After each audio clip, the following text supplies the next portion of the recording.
That Show with Matt Giles. I'm your host, Wiley Scribner. Not that one. That was a Civil War. Different Wiley Scribner. All right. If you like this show, if you like Tim's Tavern Live, if you like anything about Bricolage Studios on Twitch, please hit that follow button. We got 3 new followers yesterday, and I was super stoked. I know it's a small amount, but every little one is getting us closer to that affiliate marker. We are now 20 away. So, if you like us, please follow us. You can find That Show with Matt Giles, your host, Wileford B. Hayes, or in this case, Wiley Scribner, Monday through Friday at 1 p.m. Pacific. And then you can find Tim's Tavern Live Monday, Wednesday, Friday at 4, and Saturday and Sunday at 11:30. Follow, follow, follow! All right, let's see what Joel and Mason are up to. Hey, guys. Hi. Howdy. Mason. Oh, look at that mustache. That's looking sharp, man. Well, it's getting long, huh? Did you trim? Yeah, it's getting long, but did you trim the middle too, or you just comb the whole thing? No, I didn't do anything. Man, looks great today. Looks great. I had to wash the soup out of it from last night. But other than that, that's all I did. It's always a smart move. Yeah, get the soup out. I mean, saving it for later is another option, but on the TV, you want no soup mustache. Yeah. 100% less soup. Yeah.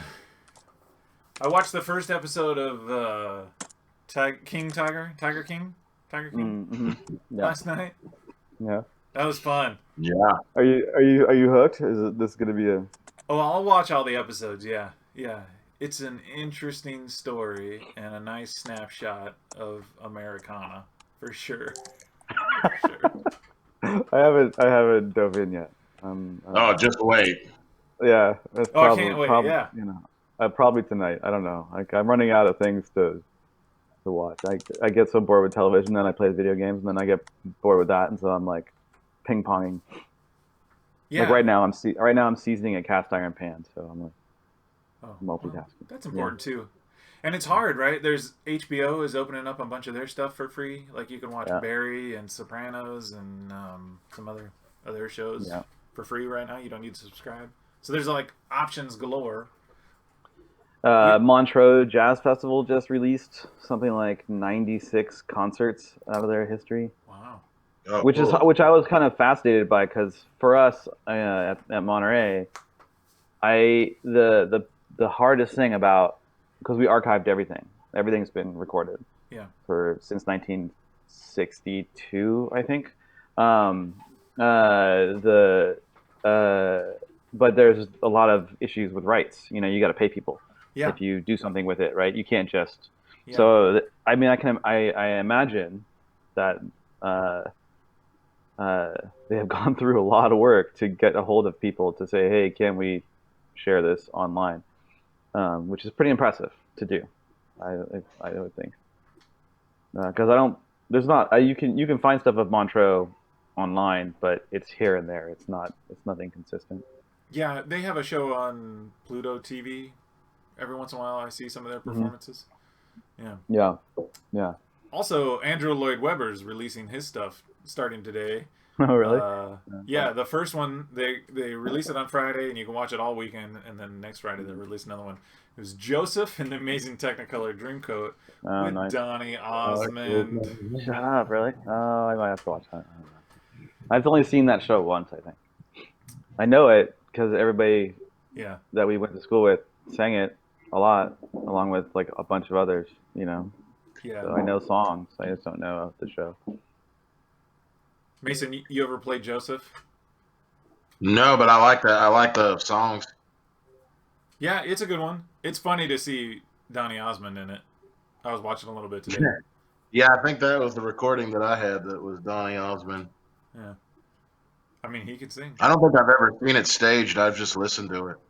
I think I've done it once at a summer stock, so it was like a week-long performance. Yeah, they did that. They did do it. They did it in school over the summer, but I wasn't there, I don't think, for that. Mm-hmm. Oh, yeah, I didn't do it there at BC. I did it at Music Circus. Wasn't it like did they do it after we were there, or did they do it before? or both. I think it was the summer before. I want to say. Yeah, it was close because I remember the poster was like fresh in the hallways. I just remember seeing. Makes sense. Makes Yeah, sense.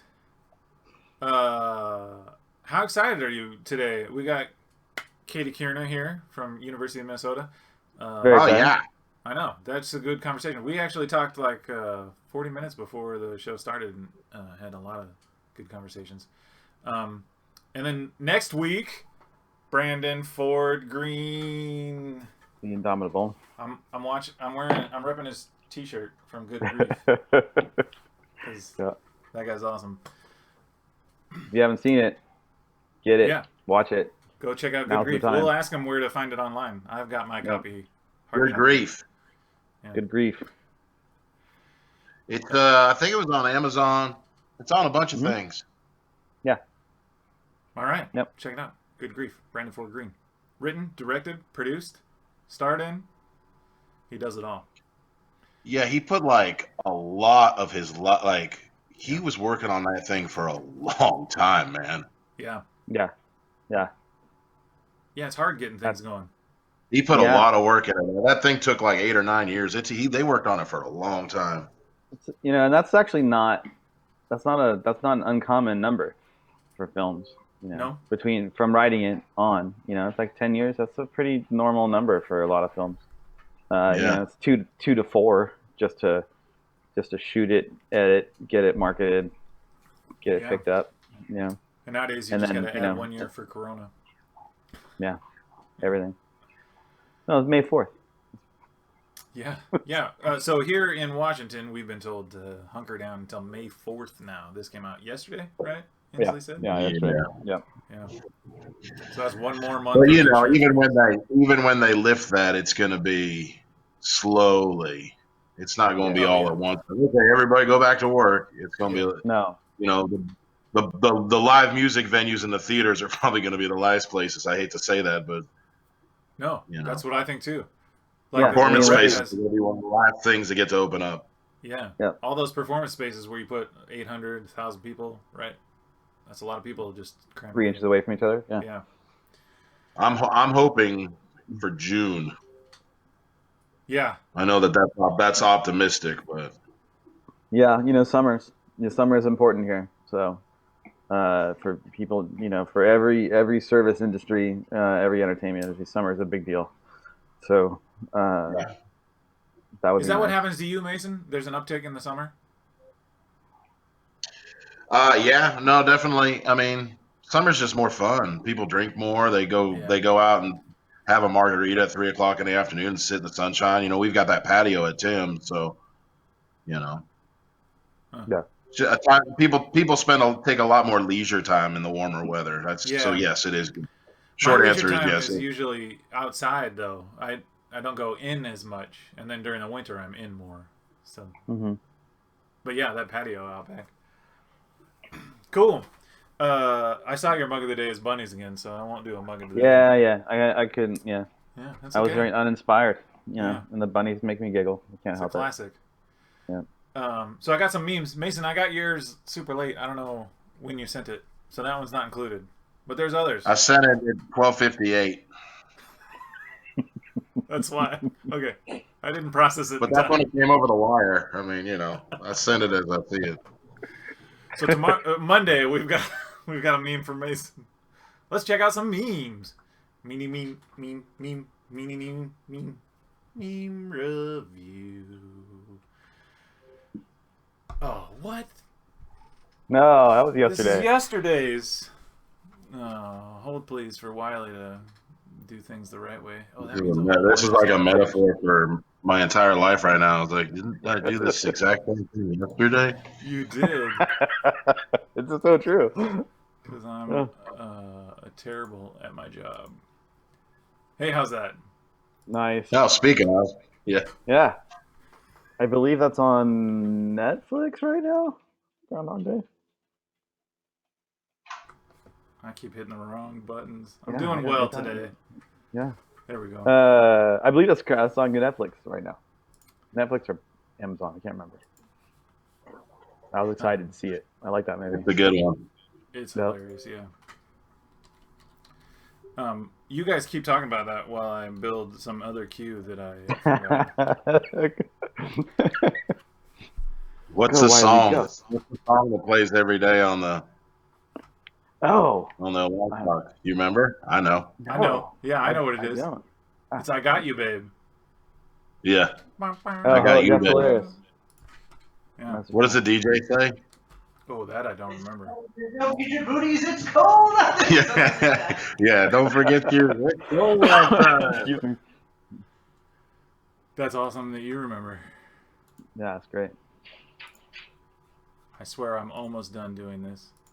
This is the beauty of live television when I mess up. All right. Oh, yeah. Twitcher vision. Twitcher vision. Here's another one. We can talk along about this one too. See, Tiger King. Oh God. Oh. That guy is crazy.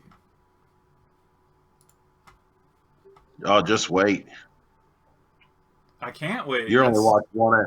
You only watched one episode. Yeah, just like introducing the cast of characters.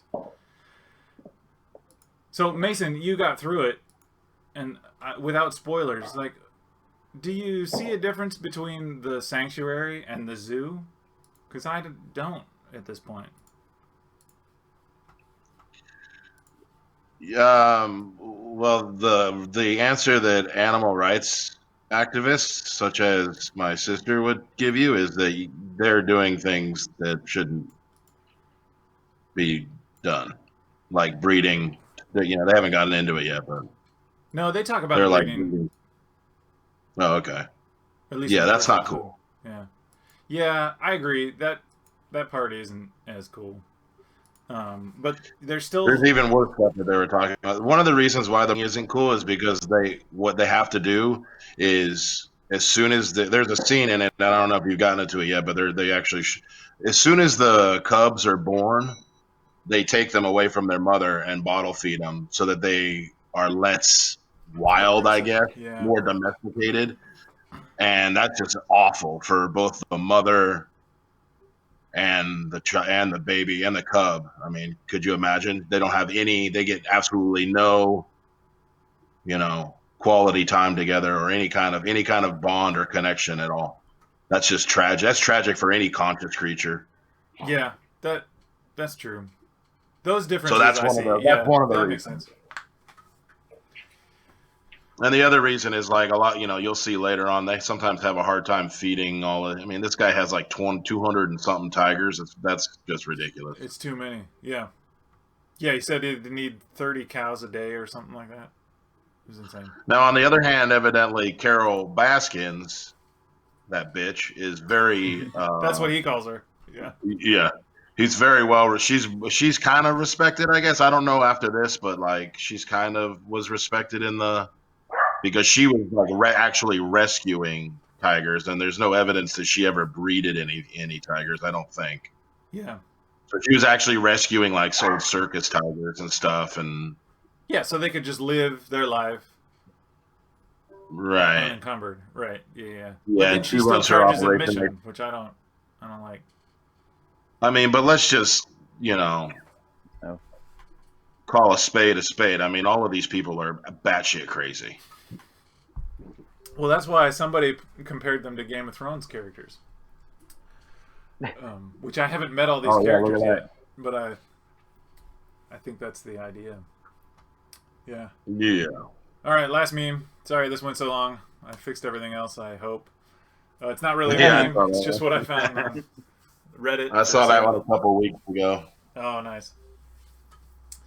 Yeah. That's the old Fremont troll. Yep. Yeah, so here in Seattle, we have this sculpture. He's crushing a real Volkswagen Bug, and somebody decided to put a life-size mask on him. Doesn't the Tsar have one too? Is that what I heard? Oh, Lenin? Stalin? Lenin. Lenin, right? No, Stalin, Lenin. I don't know. I haven't seen that one. I think he did. I think he got one. I haven't been outside in 16 days, other than to walk my dog. So I'm Yeah. relying on memes from the internet or pictures from our Seattle. Yeah, I've braved the store a couple times, but that's about it. Yeah. Okay. Yeah. Let's check in with Katie Querna, see what's up with her. Hi, Katie. Welcome. Oh, man. Again, I muted. Sorry. Hello. Hi. So you're in Minnesota, at the University of Minnesota. You have a PhD. I've been calling you doctor all week. Do you like being called doctor? Well, no? yeah, I mean, I don't respond to anything but, so, yeah. Doctor. Well, you should. I believe that's the rule. Yeah. I think I pretty yeah. A friend of Although mine I've been told, got her doctorate as soon as this I year. graduated, Go ahead. I heard, you're not that kind of doctor. Oh, I didn't. Okay, why didn't you just go to medical school? And it's like the useless kind. Yeah, That's that was always my joke with my buddy who got his degree in neuroscience and doctor of neuroscience, and we'd be having a beer at the bar. I'd say, "Oh, you're a doctor? Hey, listen, I got this skin thing on my side. Do you mind taking a look at it?" He'd go, "I'm not that kind of doctor." Totally. Oh yeah, even in this, like I had a friend text me that was just like, "Hey, can you prescribe some pain medication to one of my employees?" I was like, "I can't. No, no." I'm like, "I can't even prescribe Latisse to one of your employees, like, let alone an opiate." That's great. So you're a doctor of social welfare, though, right? That's what you got it in. I am. I'm a doctor of social problems. Nice. Did somebody say? Did you bring me on to have some fun on this show or what? Yes. Let's cure all the social problems. Yeah, I mean, I'm here at the beach. I'm ready to cure some social problems. Yeah. But your main focus is adolescence and masculinity. Is this right? I mean, your recent paper was cis men and trans masculine individuals' experiences in bisexuality as they transition out of adolescence. Explain all that. So I totally. I know it's a mouthful. So I study gender and the way that people understand how they learn about gender and the way they understand it, and then the health implications of that. And so what that has looked like a lot is traditional masculinity and health outcomes. So how, it's, everybody interacts with gender. So if 20 years ago I said I was a gender researcher, people would be like, lady stuff. And now I say I'm a gender researcher and people are just like, my uncle's trans. And you're like, okay, well, like, we all actually have to interact with gender in certain ways, and we internalize the way we're sort of supposed to be in our gender. And so I try to understand how generally people who are assigned male at birth understand gender, and then how that kind of gets rolled out into the world, which is in a lot of shitty ways, to be honest. But yeah, because it's uncontrolled, other than the system that's already in place explaining it for you, right? Does that make sense? Right. I mean, it's control. Like, we have agency, right? It's like, it's not like y'all are like shooting each other and calling me a bitch right now. Like, there are ways in which we can like interact with these things dynamically, but I think it's like the recognition that there is like a social world that operates on all these different levels, and that so much of that socialization and our own beliefs and behaviors is just really unconscious. So, a lot of people will be like, oh, I'm just like a total, like, I went to your women's march, but like, also I don't support abortion rights, or like, like thinking that, or like just thinking you can put like a Black Lives Matter sign up and be like, well, I've undone structural inequities. And it's like, oh, here's the thing. It's like air. They're just sort of pervasive and ubiquitous and happening all the time. And that's the harder part, because it's just like the ocean that we're swimming in all the time. Yeah. Right. I have trouble being deliberate and thoughtful every day. And I know I fail often. But like, I don't put up a sign. I just try to do what I can to make things better. I don't know where I'm going with this. Is there also like you want me to validate your feminism here? No. I'm like, you know what, Is there Wiley? No. also is there also a thing like what you're talking about where people have this idea of how they're supposed to act versus like how they really feel? Like, like we maybe with politics or religion or whatever, like they might go through the motions because that's the peer pressure or that's what society says you're supposed to act like, and then but deep down inside they might have a different belief and they don't even know it. Totally. That's such a good point, Mason. So that's actually especially in adolescence and like coming into younger adulthood, it is totally developmentally appropriate that like all of us, any of us, we just want like love, safety, and belonging. And so at that time in particular, that looks like, okay, it's really important to me to do what I think I'm supposed to do. And young people are extra motivated to do that. And then they don't have a very good sense actually of how of what that is. And so it's a whole bunch of people performing these things that are very likely outside of their own integrity. And so that very thing, it's like, did Mason and I talked about this. That very thing, I think, is the thing that leads to a whole bunch of, substance use, mental health, sexual violence. It isn't like, yeah, dope, I get to be like a doggone gay dudes and like just bash cans against my head. Most people, that is like not an authentic experience. It is like the pain of feeling like you need to be this other version, perform this other person to be Yeah. acceptable, which inherently assumes that like I'm not acceptable as I am, so I need to pretend like I'm this other thing so that I can belong here.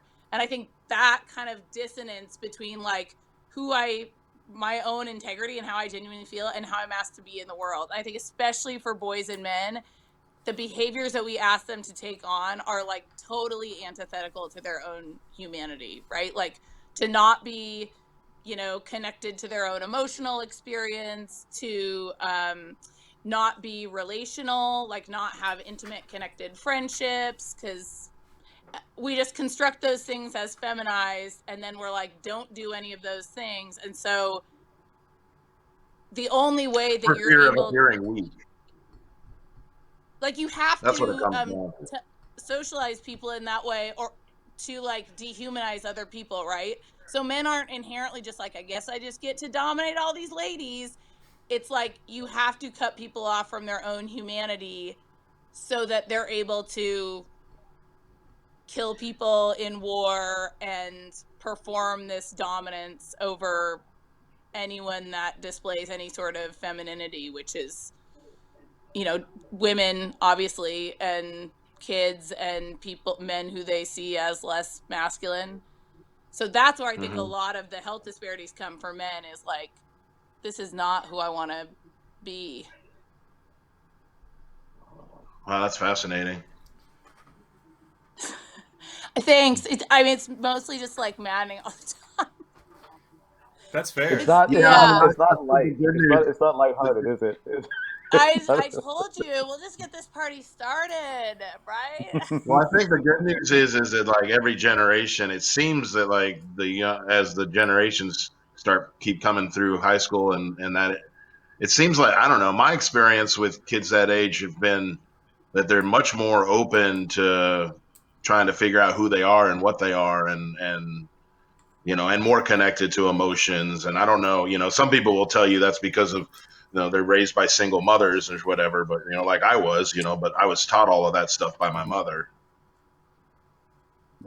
Right. Yeah. Yeah. I mean, does that ring true for you when people say that?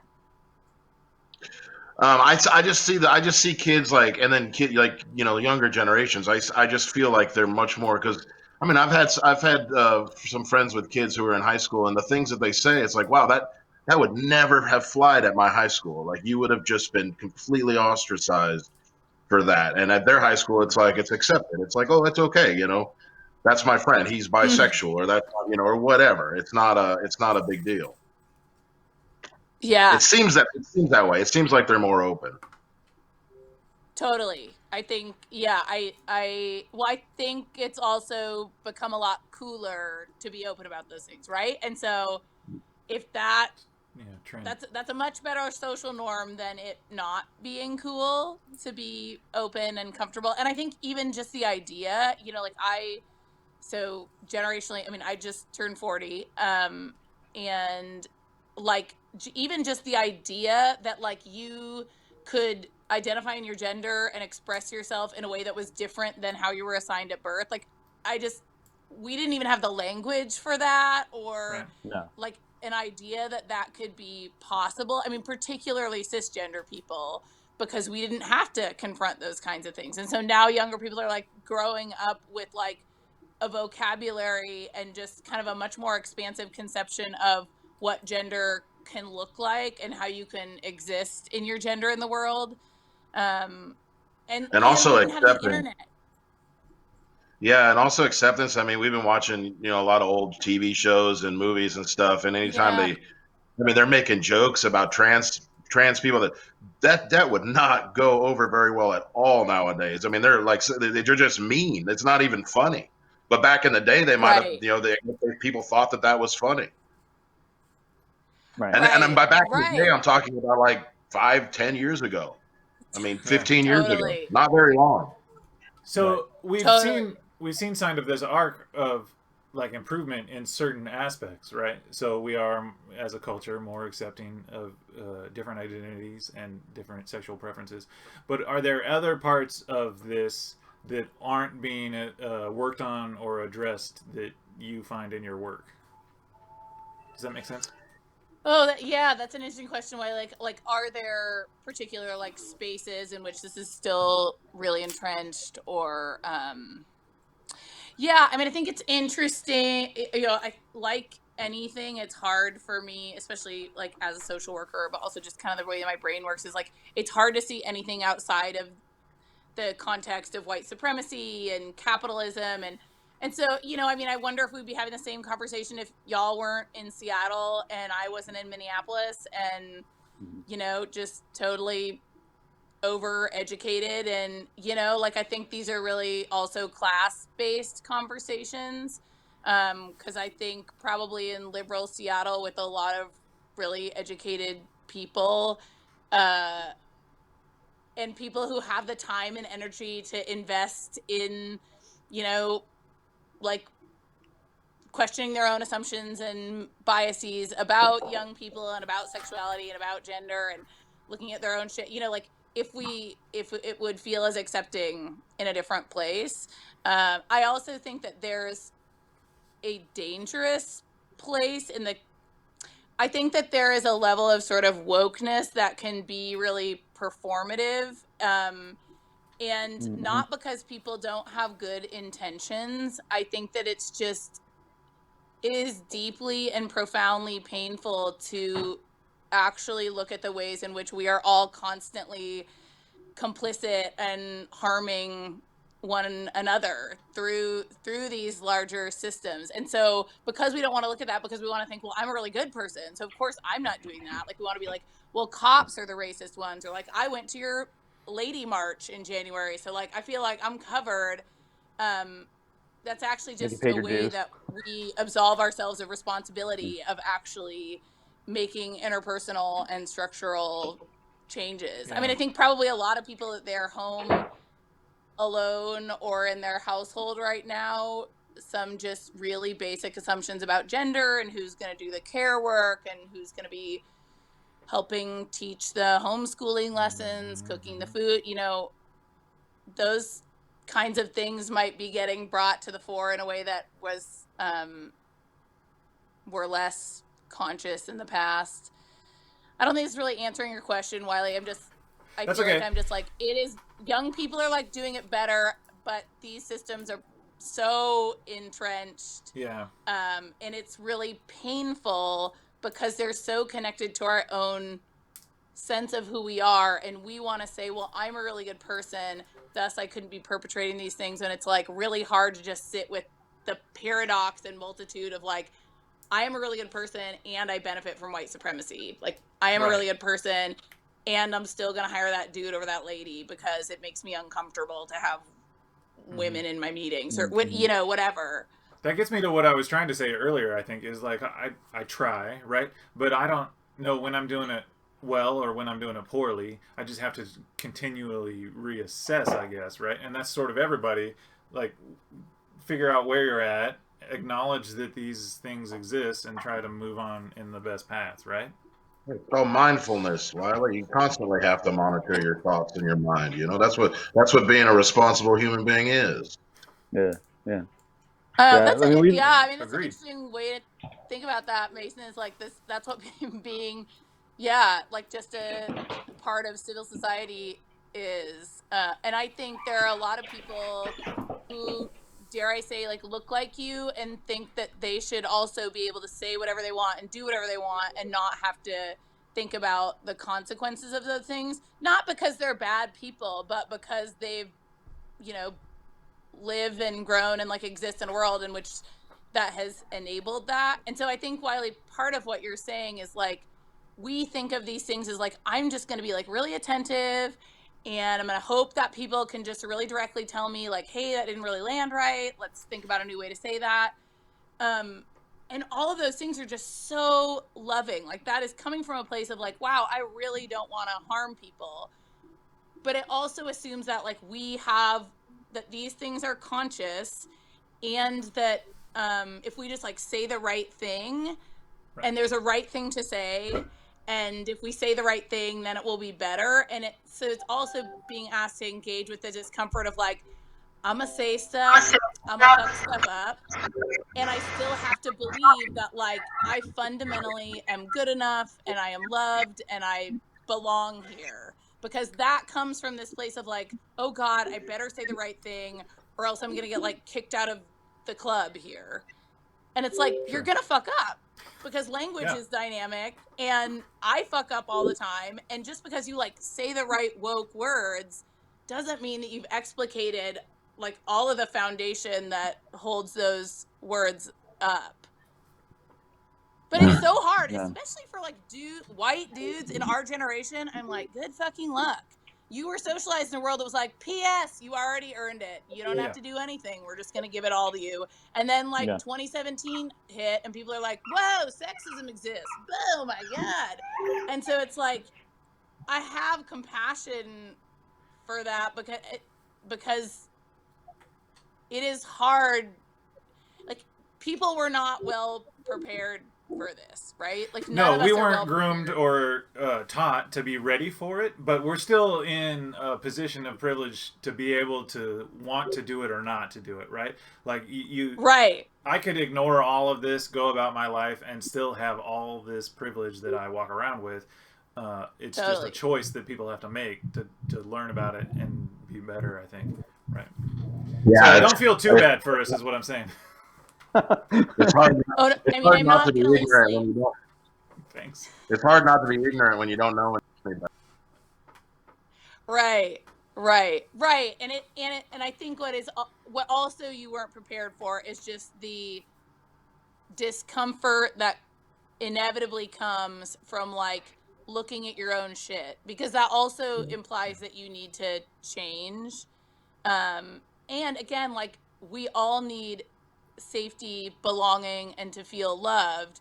And so it's like this visceral embodied fear of like being alienated from the group is like a trauma. And so having to think about like, oh, I'm going to try to change this thing and I'm going to fuck it up, that risks my like belongingness and safety and capacity to feel like I am loved in this social space that I'm in, which like our bodies experience as a trauma. And so it's not just like, part of it is the critical consciousness, and another part is the building the capacity to like sit in that really deep discomfort of like, oh shit, I'm doing shit all the time that is harmful, and I'm trying to change, and I'm going to mess it up. Yeah, it's interesting that you bring that up, because it's kind of the same thing you were talking about earlier about people who like self-medicate or whatever because they're in a situation where they can't admit to themselves how they really feel or whatever. It's the same thing on the other side of the spectrum where people are, you know, acting a certain way because they're hiding how they feel. You know, it happens to everybody, or people in. I lost my train of thought, but yeah, you know what I'm saying. Yeah. Yeah, I mean, Tiger King is a great example of, there's a lot of things happening there, but like, There's some intersectionality for yeah, sure. there's so much and so much trauma. But yeah, like,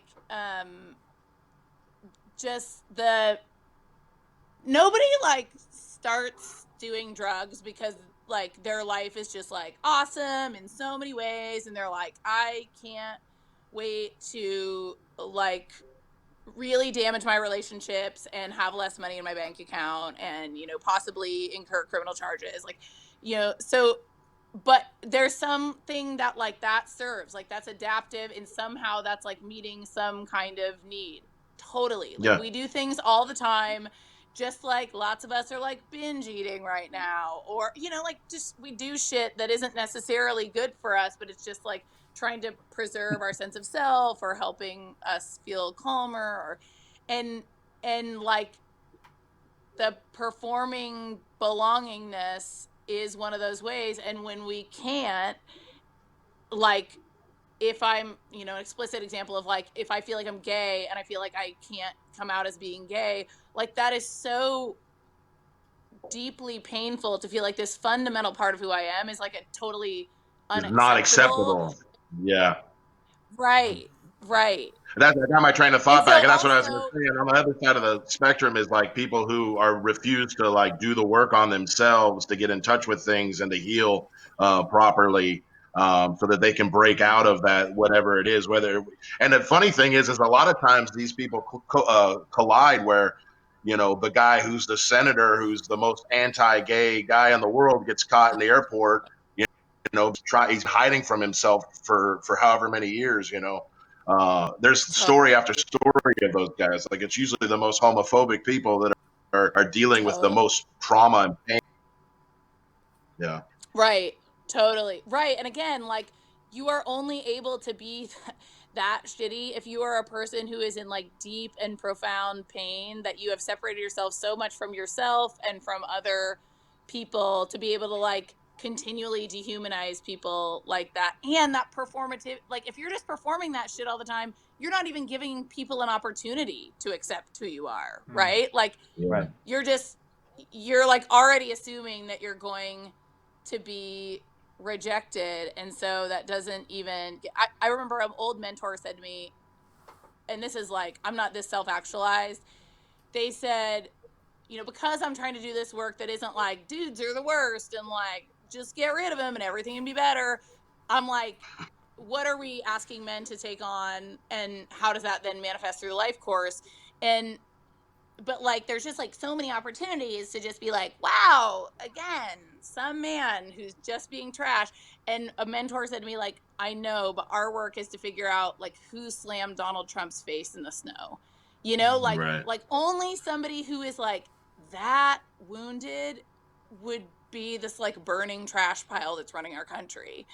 And so but it's again like I'm just like, no, i'm I'm trying to be, that's like a lot of yoga to do to get to Yeah, that place, Yeah, That's some heavy but lifting. that's the work. that is. it's the truth, and that's why communities of people are probably so important too. To like place like Seattle. I mean, I have friends who are like, I moved to Seattle so that I could be accepted and just be who I am because people are Hmm. cool here. Mm, And I know. Are you? I think you're in Minnesota. Is that right? yeah. Yeah, Minnesota's got a pretty good community there too. I know. So of open people that are accepting of like, I don't care who you want to be or what you want to do. Like just be yourself. That's okay. That's good enough for me. You know.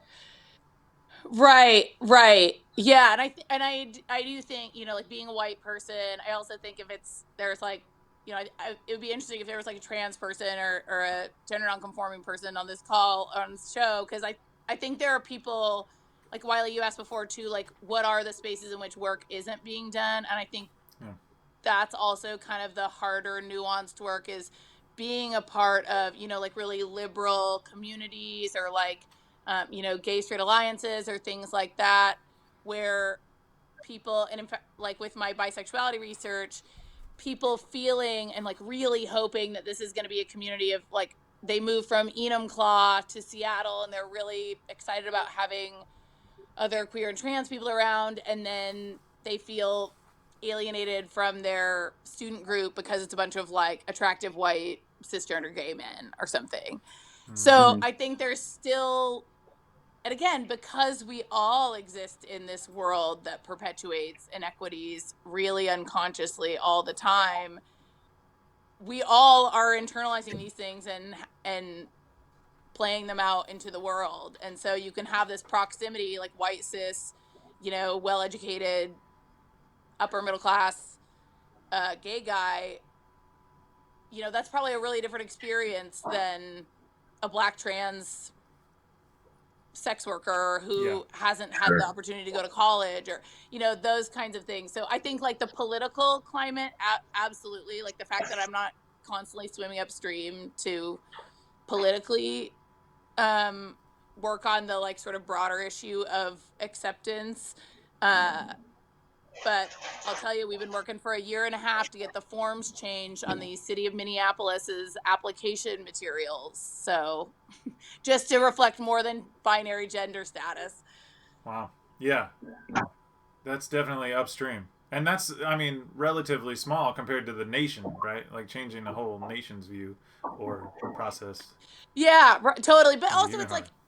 all of this was, I'm only able to do this stuff because like ladies were able to get jobs a while ago, you know, like, you know, so it's like standing on the shoulders of giants. And so even just to, again, like to Mason's point before too, of like people, you know, younger people, like just having so much more vocabulary around this. And like, I think younger people are also like, y'all have fucked up this world. I do not need to like stress about what pronouns you're using today, because like I'm just hoping to not get murdered at high school.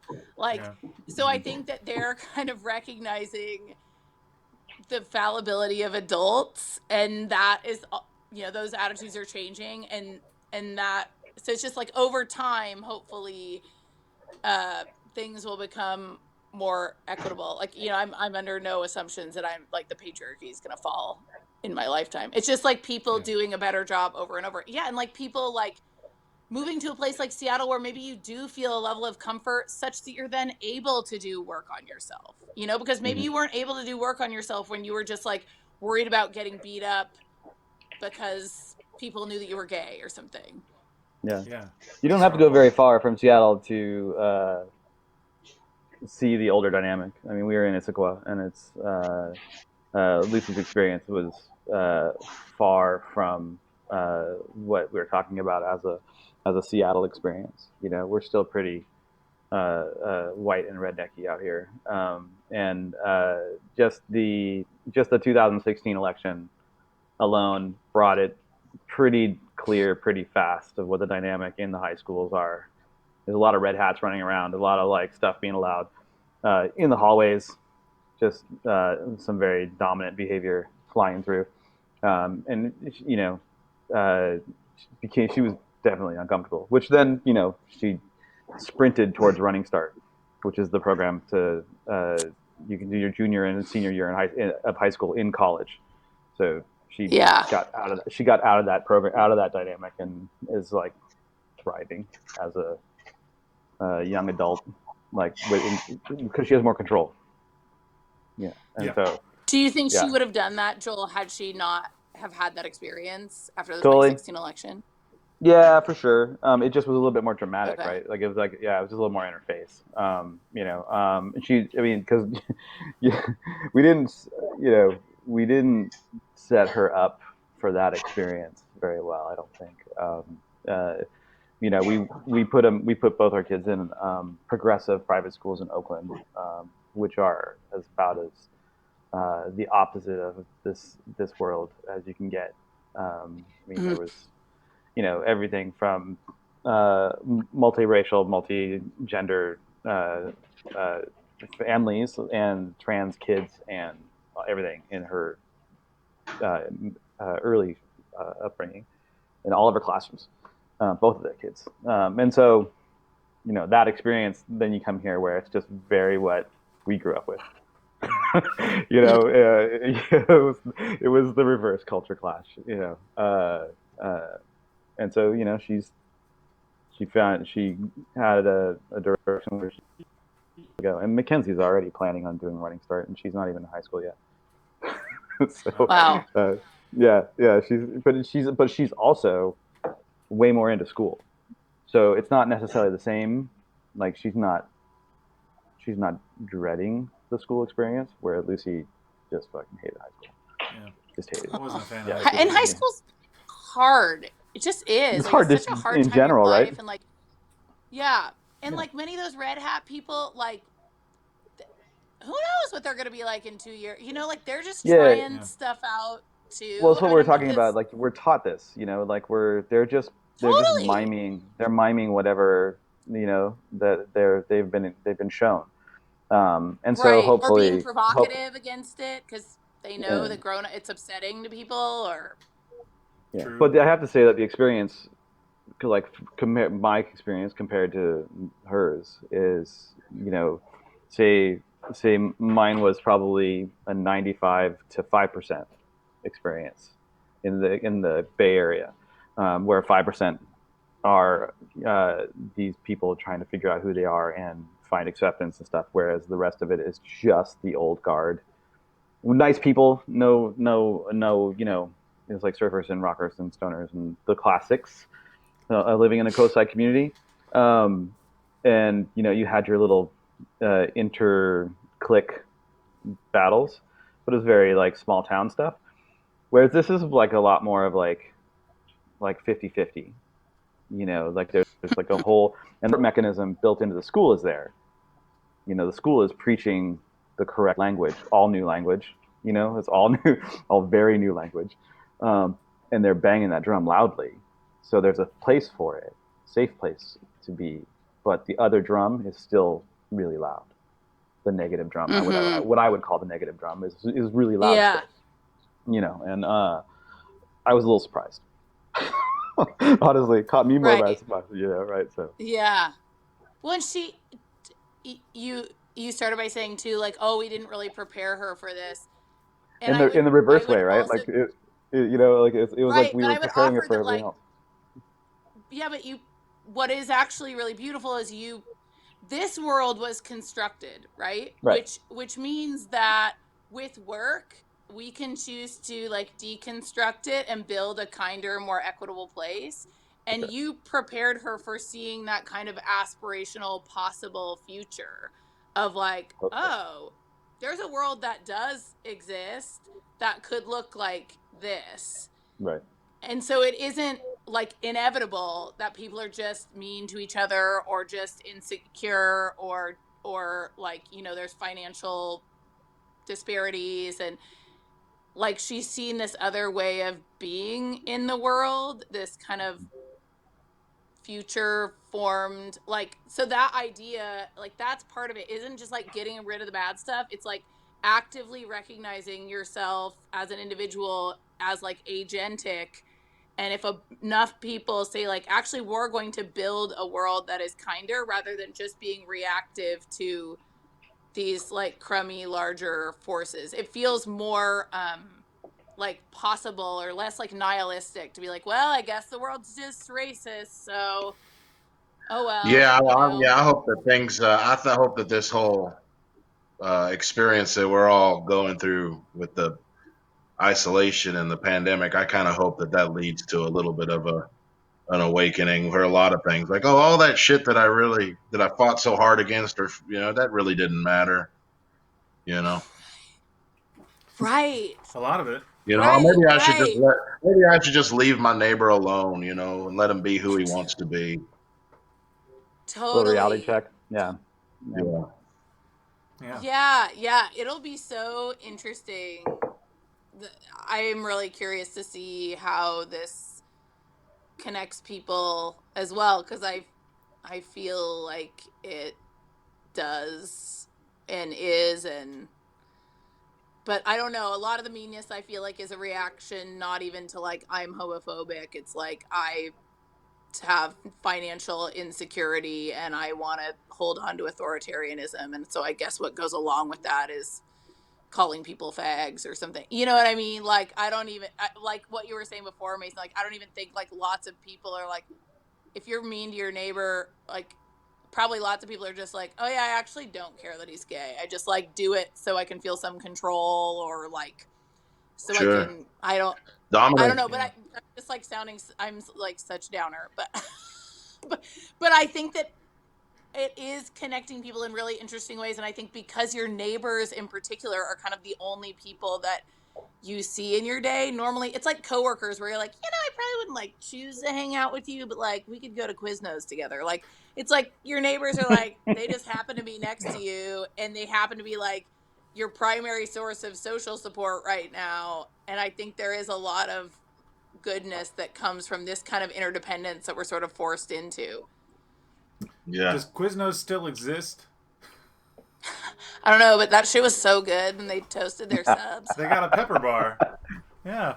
They do, and they would put guacamole on your sandwich, and I was like, obviously. I'll do that. Hey, we have gone way over time because we could talk about this forever. Real quick, where can people find you if they want to talk to you more about it? Oh goodness, I have all these accounts that I don't monitor very diligently, but probably my email. Oh, okay. That one I didn't write down. Oh yeah, I Yeah, do have your it's website. katiequerna.com is probably the easiest place. And I love it's way more fun to me to engage with regular people and talk about these things. So please, if people are inclined, like please connect with me. I also have a very adorable really fat tiny land manatee of a senior dog who really brings the boys to the yard on Instagram. So if people want to connect with me on Instagram, you'll see more pictures of his belly. Oh yeah, that would have been fun. Insta's always good. You do have a podcast though that you do somewhat irregularly. Is this true? On the katiequerna.com? Yeah, yes, very regularly. Yeah. All right. Yeah, it's about bodies. So Nice. So there's that. There's your... Now I want to find your Instagram with the dog. well, That's super cute. well, if you can hold on 1 second. I can hold on. Pardon me. Oh, nice. It's like a fat Delilah. That's super Lucy, come cute. see. Hi. That's a Look sausage. at these little dog. flipper. Don't look at it's a I fat know, Delilah. and Andy's lost a third of his body weight since I got him. Oh wow. Wow. Oh, I felt like Jillian Michaels with this dog. Let me tell You you. can say hi to Katie. Great. Hi. Well, I think that's all I have. So thanks for joining us, Katie. That's super awesome to talk to you. And you brought up a good point. So the guests that I'm finding right now on this show are mostly friends and, friends. But I don't necessarily travel in circles that have a lot of trans friends that I feel comfortable reaching out to. So I will try to do better at that. But also, if you're watching this and you're somebody that think you have something that would be great to talk about, let me know. I'm open to other people coming on the show that aren't my friends. Yeah. That's right. They'll friend be is- friends soon. A friend is just a stranger you haven't met yet, Wiley. There we go. Exactly. Wait, other way around. Truth. Stranger's just not a friend you haven't met yet? That makes more sense. Oh yeah, that's it. All right. Thanks, everybody. And we'll see you tomorrow. Thank Don't forget to check out Thanks, Tim's later everybody. tonight. Nice to meet you. Katie. Thanks, Wiley. Yeah. Bye.